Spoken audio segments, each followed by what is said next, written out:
በዓለም የደህንነትና የስትራቴጂ ጥናት መድረክ ላይ ስሙ ሲነሳ ፍርሃትንና መደነቅን እኩል የሚጭረው ተቋም ቢኖር የእስራኤሉ ሞሳድ ብቻ ነው። ይህ ተቋም እንደ ሌሎች ሀገራት የደህንነት ተቋማት መረጃ በመሰብሰብ ብቻ የሚወሰን ሳይሆን እንደ አስፈላጊነቱ በየትኛውም የዓለም ጥግ ዘልቆ በመግባት የአገሪቱን ጠላቶች የማስወገድ ስልጣንና አቅም ያለው የጥላ ስር ጦር ተደርጎ ይወሰዳል። የሞሳድ መፈክር ያለ ጥበብ ወይም ያለ ስትራቴጂ ህዝብ ይወድቃል የሚል ሲሆን ይህንን መፈክር በተግባር ለመተርጎም ለሰባት አስርት ዓመታት በሚስጥርና በጭካኔ የታጀቡ ስራዎችን ሲያከናውን ቆይቷል። ዛሬ በዚህ ዘገባ ሚስጥራዊውን የሞሳድ ዓለም የአጥፊ ቡድኑን ኪዶንና በዓለም ላይ ታሪካዊ የሚባሉ ገዳይ ተልእኮቹን በጥልቀት እንመረምራለን። ሞሳድ በይፋ የተመሰረተው በታህሳስ ወር 1949 ሲሆን ዋነኛ ዓላማውም በውጭ ሀገራት የእስራኤልን ደህንነት የሚነኩ መረጃዎችን መሰብሰብና ጠላቶችን መመከት ነበር። ይሁን እንጂ ተቋሙ ከጊዜ ወደ ጊዜ እያደገ በመሄድ ከቀጥተኛ ውጊያ ይልቅ ስልታዊ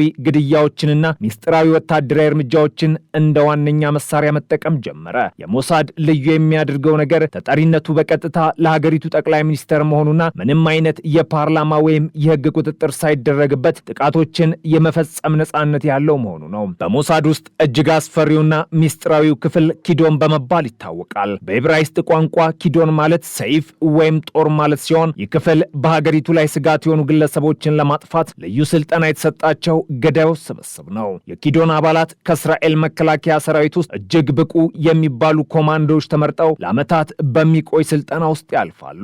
እነዚህ ሰዎች በአንድ ጊዜ ሰላማዊ ዜጋ፣ ነጋዴ፣ ቱሪስት ወይም ዲፕሎማት መስለው በማንኛውም ሀገር ለረዥም ጊዜ መኖርና ተልዕኳቸውን በጸጥታ የመፈጸም ብቃት አላቸው። የኪዶን አባላት መሳሪያን ብቻ ሳይሆን መርዝን፣ ፍንዳታንና የቴክኖሎጂ ጥቃቶችን በመጠቀም ጠላቶቻቸውን ያለምንም ምልክት የማጥፋት ልምድ አላቸው። የሞሳድን ስም በዓለም ላይ ካስፈሩት ታሪካዊ ክስተቶች አንዱ የእግዚአብሔር ቁጣ በመባል የሚታወቀው የኦፕሬሽን ታሪክ ነው። እንደ አውሮፓውያኑ አቆጣጠር በ1972 በሙኒክ ኦሎምፒክ ላይ ፍልስጤማውያን ታጣቂዎች የእስራኤል ስፖርተኞችን መግደላቸውን ተከትሎ የእስራኤል መንግስት በድርጊቱ ላይ እጃቸው ያለበት ሁሉ በየትኛውም የዓለም ጥግ ቢሆኑ እንዲገደሉ ትዕዛዝ አስተላለፈ። ሞሳድ ለ20 ዓመታት በቆየው በዚህ ኦፕሬሽን በአውሮፓና በመካከለኛው ምስራቅ የሚገኙ የጥቃቱ አስተባባሪዎችን አንድ በአንድ ገድሏል። ግድያዎቹ የሚፈጸሙት ስልክ ውስጥ በሚቀበር ፈንጂ፣ በመኝታ ክፍል ውስጥ በሚደረግ ድንገተኛ ጥቃትና በከተማ መሃል በሚፈጸሙ ድንገተኛ ተኩሶች ነበር። ይህ ኦፕሬሽን ሞሳድ ጠላቶችን የትም ቢሄዱ እንደማይቷቸው ለዓለም ያሳየበት ክስተት ነበር። ከሞሳድ ጎን ለጎን የእስራኤል ወታደራዊ ኮማንዶ ክፍል የሆነው ሳይሬት ማትካል ሌላው አስፈሪ ስም ነው። ይህ ክፍል ከድንበር ውጭ የሚደረጉ አስቸጋሪ የማዳንና የጥቃት ተልዕኮዎችን ያከናውናል። እንደ አውሮፓውያኑ አቆጣጠር በ1976 በኡጋንዳ ኢቴምቢ አውሮፕላን ማረፊያ የታገቱ እስራኤላውያንን ለማዳን የተደረገው ኦፕሬሽን የዚህ ክፍል የጀግንነት ታሪክ ተደርጎ ይወሰዳል። በሺዎች የሚቆጠሩ ኪሎ ሜትሮችን በመብረር በኡጋንዳ ጦር ሰራዊትና በታጣቂዎች ተከቦ የነበረውን አውሮፕላን ማረፊያ በጥቂት ደቂቃዎች ውስጥ በመቆጣጠር ታጋቾችን ይዘው መውጣታቸው የኮማንዶ ክፍሉን በዓለም የታወቀ አድርጎታል። በዚሁ ጥቃት ላይ አሁን ያሉት የእስራኤል ጠቅላይ ሚኒስተር ቤንያሚን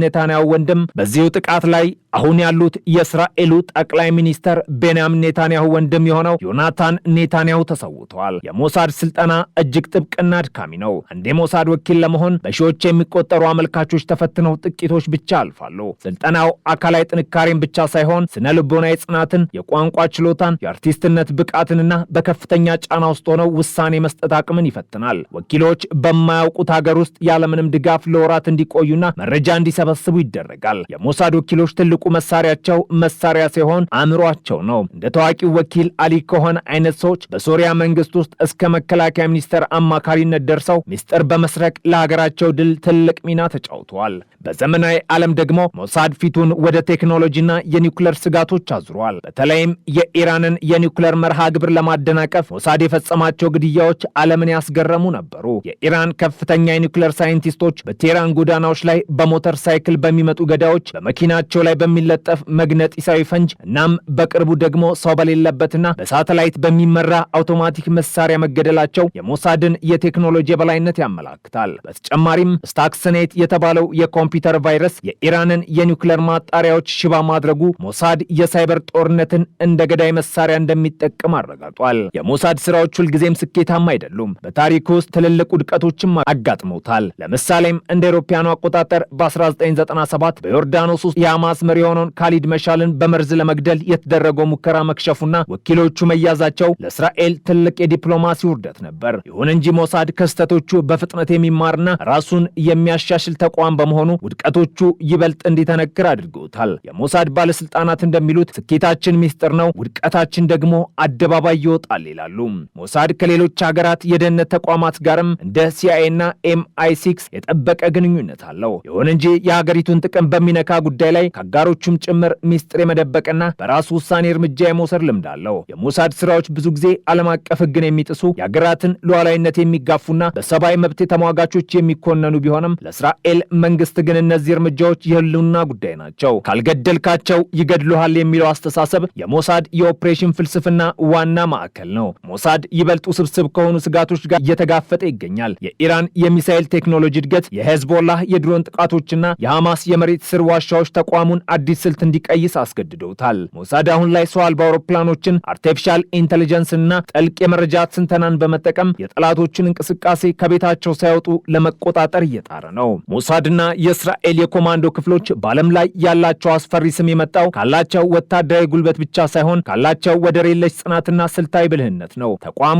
ለእስራኤል የሚሰጠው የደህንነት ዋስትና እጅግ ከፍተኛ ሲሆን፣ ለጠላቶቿ ደግሞ በየትኛውም ስፍራ ሊያርፍባቸው የሚችል የሞት ጥላ ሆኖ ቀጥሏል። ሞሳድ የዓለም ደህንነት ታሪክ አካል ብቻ ሳይሆን የወደፊቱን የጦርነትና የደህንነት ስልት የሚወስን ታላቅ ኃይል ሆኖ ይኖራል። የሞሳድ ስኬት በሰው ኃይል ብቃት ላይ ብቻ የተገነባ ሳይሆን ተቋሙ የሚጠቀምበት እጅግ ጥብቅና ረቂቅ የመመልመያ መስፈርት ውጤት ነው። አንድ ግለሰብ የሞሳድ ወኪል ለመሆን በሺዎች የሚቆጠሩ እጩዎች ተወዳድረው ከ1000 ሰው ውስጥ አንድ ሰው ብቻ ሊመረጥ የሚችልበት እጅግ አድካሚ ሂደት ውስጥ ያልፋሉ። ተቋሙ የሚፈልገው አካላዊ ጉልበት ያላቸውን ሰዎች ብቻ ሳይሆን በተለያዩ ባህሎች ውስጥ ተከታትሎ የመጥፋት የማንነት ለውጥ የማድረግና በማያውቁት አካባቢ ለብቻቸው ሆነው የመኖር ከፍተኛ ችሎታ ያላቸውን ግለሰቦች ነው። እነዚህ ወኪሎች ለዓመታት በሚቆይ ስልጠና ውስጥ የቋንቋ ችሎታቸውን፣ የስነ ልቦና ጥንካሬያቸውና በከፍተኛ ጫና ውስጥ ሆነው ትክክለኛ ውሳኔ መስጠት አቅማቸውን ያሳድጋሉ። ይህ ሂደት ወኪሎቹን ከመደበኛ ወታደርነት ባለፈ እንደ ተዋናይ፣ እንደ ዲፕሎማትና እንደ ተራ ነጋዴ ሆነው በማንኛውም ሀገር ውስጥ በሚስጥር እንዲንቀሳቀሱ ያስችላቸዋል። በአሁኑ ዘመን ሞሳድ ከባህላዊ የስለላና የግድያ ስልት ወጣ ያሉ አዳዲስ የቴክኖሎጂ አሰራሮችን በስፋት እየተጠቀመ ይገኛል። ተቋሙ አርቲፊሻል ኢንተሊጀንስና ጥልቅ የመረጃ ትንተናን በመጠቀም የጠላቶችን እንቅስቃሴ ከርቀት የመቆጣጠር አቅሙን አሳድጓል። በተለይም በቅርብ ዓመታት ውስጥ የተፈጸሙ ከፍተኛ ወታደራዊ እርምጃዎች የሚያሳዩት ሞሳድ የሰው ኃይልን ሳያሰማ በሳተላይትና በሮቦቲክስ የታገዙ መሳሪያዎችን በመጠቀም ስኬታማ ጥቃቶችን መፈጸም መቻሉ ነው። ለዚህም እንደ ትልቅ ማሳያ የሚጠቀሰው በቴህራን አቅራቢያ የተገደለው የኢራን ከፍተኛ ኒውክሌር ሳይንቲስት ሙህሲን ግድያ ነው። ይህ ጥቃት የተፈጸመው በሳተላይት በሚመራና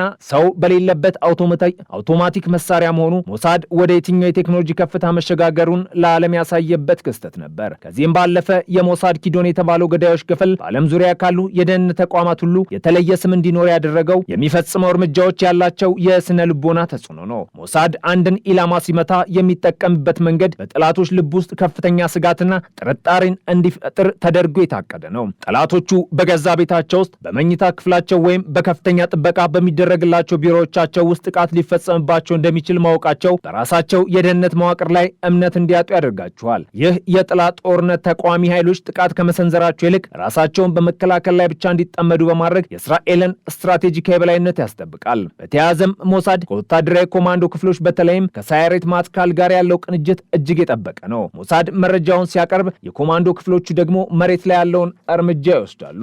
ይህ የተቀናጀ አሰራር እስራኤል ከድንበሩ አርቀው የሚገኙ ስጋቶችን ገና በጅምሩ እንድታስወግድ አስችሏታል። ተቋሙ በውጭ ሀገራት የሚገኙ ወኪሎችን በመጠቀም የጠላትን የትጥቅ ዝግጅት፣ የጦር መሳሪያ ዝውውርና የወታደራዊ መሪዎችን እንቅስቃሴ በሰከንድ ልዩነት ይከታተላል። ይህም እስራኤል ሁልጊዜም ከጠላቶቹ አንድ እርምጃ ቀድማ እንድትገኝ የሚያስችላት ወሳኝ መሳሪያ ሆኗታል። ሆኖም የሞሳድ ስራዎች በዓለም አቀፍ ደረጃ ከፍተኛ ውዝግብና ውግዘትም ያስከትላሉ። የሀገራትን ሉዓላዊነት በመጣስ የሚፈጸሙ ግድያዎችና በሚስጥር የሚከናወኑ የሳይበር ጥቃቶች ከዓለም አቀፍ ሕግጋት ጋር የሚጋጩ መሆናቸው የሰብአዊ መብት ተሟጋቾችና ዲፕሎማቶች በተደጋጋሚ ይገልጻሉ። ነገር ግን ለእስራኤል የደህንነት አመራሮች እነዚህ እርምጃዎች ከሕግ በላይ የህልውና ጉዳዮች ናቸው።